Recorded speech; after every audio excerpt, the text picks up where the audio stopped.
and welcome to Honey Badger Radio. My name is Alison Tiemann, and I am the founder and sometimes host of Honey Badger Radio.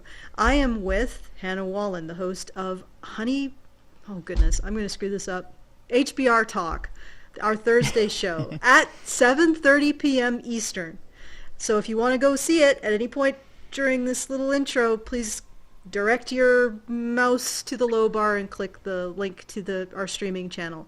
So, Hannah, what is your topic for this week, and why did you choose it? I'm sure it's going to be wonderful, by the way. Oh, it's going to be interesting. So my topic this week is in regard to... Whoa. Oh, yeah. Okay, no. Keep going. Sorry. Okay. It's in regard to that feminist claim that only a tiny percent of rape perpetrators get convicted. And they base it on treating all allegations as if they are true, right? And this is something that, this is not a new topic at all for the MRM. Like, we've been discussing this, and we've discussed, Honey Badger Radio has discussed this, I should say, multiple times, and in regard to other topics that are adjacent to it. And then we have, in the National Coalition for Men, John Davis Esquire actually wrote an article about this years ago, and then he reprinted it on the NCFM website in 2018. But I mean, he had a Medium post that was passed around Reddit for quite a while before that, and this is something he'd been researching for quite a long time because of the allegation being so blatantly just believe her, or you're misogynistic and so on. And so this is something that we've been talking about before, but now New Zealand is using that claim in a debate about a new law they want to pass. So the idea is feminists want to get a law passed that won't necessarily make court more fair. The goal is to obtain more convictions. So in other words, that it's an anti-due process law. And so I thought it'd be interesting, in light of that, to discuss this topic, partly because it's relevant right now based on that, and partly because where I read it wasn't just any old mainstream site. It wasn't NBC, ABC, any of the left-wing sites. It wasn't a men's rights site in particular. Was a right-wing site. So Republican types are starting to notice this and this issue. And I mean, I can understand why they are after the last election cycle, the last 4-year election cycle, and the issues that arose when Trump was running for office, the use of sexual misconduct allegations as a means of trying to take down opponents on both sides. And then, of course, the Kavanaugh circus. So all of that together sort of makes it's interesting to watch the the red side of the red and blue battle here in the United States becoming red-pilled, at least from a men's rights perspective. They consider themselves red-pilled in terms of a meritocracy perspective, but I don't think that they've really been red-pilled from a men's rights perspective at all. And this is interesting to watch it hit them.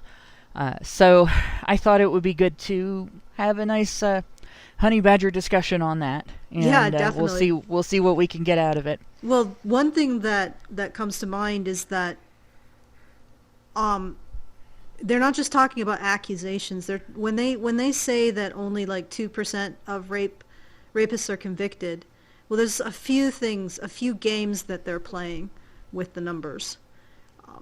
The first game is that they are using anonymous surveys in which the surveyors are trying to find a prevalence of a problem, and then they're comparing how many people are responding to, for example, the National Crime Victimization Survey to say that they were raped or had experienced attempted rape, versus how many women charged a man with rape, versus how many went to trial, versus how many were convicted. So you start with responses to an anonymous survey or a relatively anonymous survey. So they're not actually going into a police station and saying I was raped. They're just responding to a national crime victimization survey. They take that and then they compare it to ultimate convictions. This is completely dishonest because no other crime do they do this. The actual honest comparison is between the rate of reports to the police and convictions, which is what other crimes get, and rape is in line with other violent crimes in terms of its conviction rate. So that's the first thing that they do, the first game that they play. And then the other game that they play is they compare the rate of conviction and then false rape accusation, but instead of saying that everything that doesn't result in a conviction is in a gray area and could be a false accusation, they assume it's all accurate accusations that reflect an actual crime, and then they compare the total amount of accusations to the amount of accusations that are found to be provably false, when in fact Right. the more honest comparison is between those who are found provably true, with the caveat that a lot of those end up in the Innocence Project, and we find out that no, actually the man didn't do it, which is horrible. But the real comparison is between the provably false and the provably true. And when you look at the provably false versus the provably true, the rate of false accusations is quite a bit higher. Even when you're looking like an 8% false rape accusation, you're also looking at like maybe 2% conviction rate. So provably true versus false rate gets you a very different idea of the ratio of provably true versus provably false. It's not Right. It is not like provably false accusations of rape are vanishingly rare relative to provably true. They're quite comparable in number, and feminists don't do that. They just include all accusations as pretend that all accusations are true accusations. And to explain one thing that a lot of people get caught up on, when you're describing an experience to you that happened to you on a national crime victimization survey, and you're talking about an experience of sexual violation, that is not the same. Like it's not like the number of people who are going to say this happened to me is probably going to be fairly accurate to the number of people who actually happened to. But the people who necessarily go forward with an accusation to the police aren't always a victim group. In fact, the whole process of going through the police, going through the accusation, going through the process of attempting to bring justice, all of that would actually select for false accusers because they don't have any victimhood to actually be reliving. So simultaneously with a lot of women don't, or a lot of men, even more men, by the way, even more men don't report. In fact, almost no men report their sexual victimization, and a lot of women don't report. You can have that right along with, in complete harmony with, a lot of false accusers, because the false accusers can abuse the system and get their victim abused through the false accusation.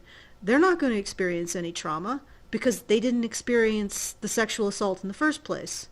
And the other thing is that what feminists will do with false accusers versus rape victims is they'll set them apart. They'll set them at each other, like some sort of gladiatorial combat between victims, when in many cases, a victim of false accusation of rape is also a rape victim, because many, many, many, many rapists, sexual abusers, use the threat of a false accusation of sexual abuse or rape of their victim. So they'll falsely accuse their victim of some form of sexual violence or rape in order to get his compliance to the act that they're trying to force on him. I'm not so sure it happens very often to women, but it does happen to men. Don't know how often it happens to men because nobody cares to look at it. But false rape accusations are tools of rape. So when you start to place false rape victims of false rape accusations against victims of rape, you're playing a political game that's extremely unsavory. Anyway, those are my thoughts that I wanted to put out there in terms of what feminists are doing with the statistics around rape. In my opinion, it's not about ending rape. It's not about reducing the rate of rape. It's not about helping rape victims. It's not about helping victims of false rape accusation. It's certainly not about helping victims of rape and false rape accusation at the same time. It's simply about using rape as a means to create control over men and political systems. So I think feminism in general has done that pretty effectively. I think a lot of women, whether they're feminist or not, make an effort to do that. And the Me Too movement was kind of, I would say it was probably the most visible evidence that we've seen of that in our lifetimes. And it's basically just, look, I can hit you with this, and there is nothing you can do to defend against it, and you can't hit back. And this is power, and it is unadulterated power, right? Yep. It's unfettered power, and of course they want to maintain it, and it's very profitable for the groups that promote this idea that men are by nature these horrible rapey beasts that feminists paint them as. And that women are somehow never predatory, which is just flat out bullshit. So I think we could have a fabulous discussion about this, and I think we're going to point out several very important things for people to pay attention to. So I'm glad this did come up, and I actually kind of hope to see more and more of these kind of little red pill moments, and the left might have similar experiences where they have little red pill moments like this, but it is interesting to see when it comes to due process, those moments have consistently been more visible and more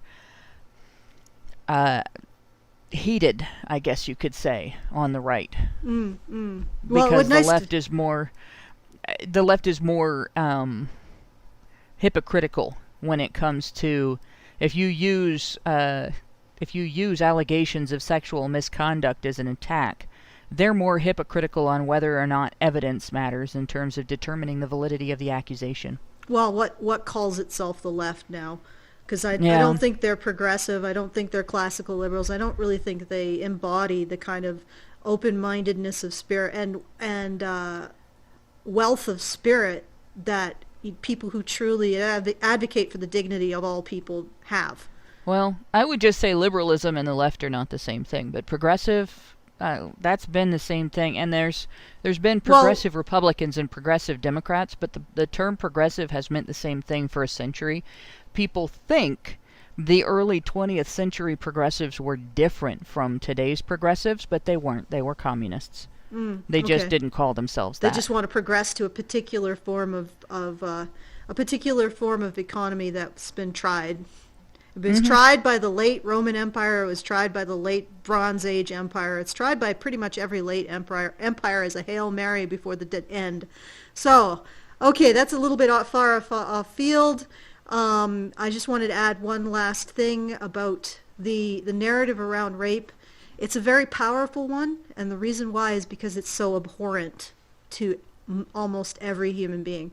It's so abhorrent that the difference between a man who is a rapist, the genetic difference between a man who is a rapist and a normal man is I think it's 2.5 times more than the difference between a gay man and a straight man. So think about that. There is more of a genetic difference between a normal man and a male who rapes than there is between a straight man and a gay man. So they are more deviant, like in terms of genetics. Well, I mean, I don't know if I want to use the term deviant, but they are more away from the normal than a gay man is versus a straight man. Just think about that. That is interesting. Let that permeate your mind. Male rapists are almost completely genetically distinct from normal men. Almost another species. They're completely abnormal. They're completely and utterly abnormal. And I would bet that's very similar when it comes to female perpetrators of flat-out rape. Yeah, yeah, Because probably. the idea of wanting to engage in a sex act with somebody who not only doesn't want you, but is spending the entire time rejecting you over and over again, just seems alien. Yeah, well, and that's why the rape narrative is so powerful as a tool to exert social control. That's why they use terms like rape culture, because that Yeah. immediately causes anxiety in people and a desire to conform to the wishes of whoever is slinging the term around. It's just a tool. It's a button that enables feminists to control people. All right. So when feminists use that against men, they're basically trying to alienate the genders. Okay, so if you want more of this discussion, please go in the low bar and click the link to our streaming channel. And thank you for your kind attention, my lovely specimens. Bye.